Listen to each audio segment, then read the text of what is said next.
Mila and the Library of Lost Things. Mila was a curious girl who loved asking questions. Why do birds fly? Where do socks go when they disappear? What happens to things that are lost? Her parents would smile and say, "Some things just stay lost forever." But Mila didn't believe that. One rainy Saturday, she found an old key in the attic. It was small, silver, and shaped like a question mark. Attached to it was a tiny note. "For the Library of Lost Things." Mila raised an eyebrow. Library of what? She put the key in her pocket and headed outside. The rain had stopped, and everything smelled like wet leaves and magic. She walked through the garden, past the oak tree, and behind the shed. That's when she saw it. A wooden door standing all by itself, not attached to anything. It had no walls, just a door. Right, there in the grass. Her heart beat fast. She pulled out the key. Click. The door creaked open, and Mila stepped through. Inside was not a room, but a whole world. Shelves reached up into the sky. Books floated through the air like butterflies. Tiny lamps blinked like fireflies, lighting. Paths made of pages, and there, standing by a tall stack of glowing books, was a fox in glasses. "Ah, Mila," said the fox. "We've been expecting you." "You have?" "Yes," he nodded. "You found the key of wonder. That means you're a finder." "A finder?" "Someone who helps return what's been lost." Mila looked around.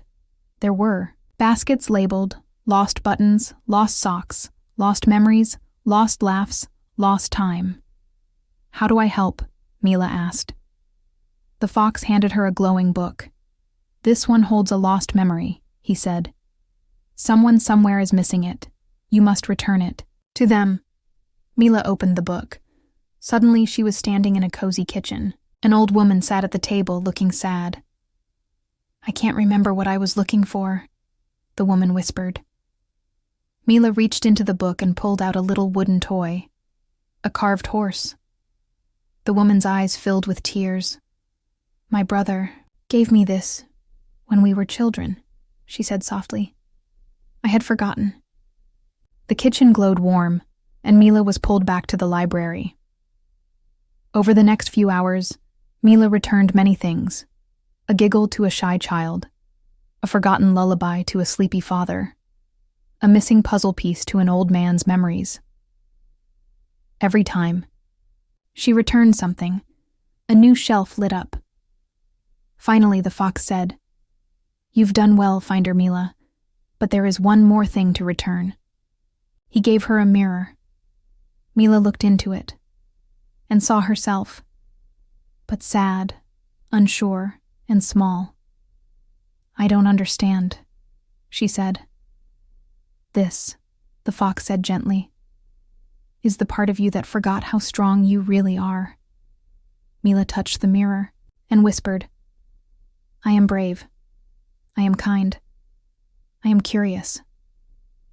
The mirror shimmered, then melted into her chest like a soft light. She felt whole. The fox smiled. Time to go home. Mila stepped back through the door and into her garden. The sky was clear. The grass sparkled with raindrops.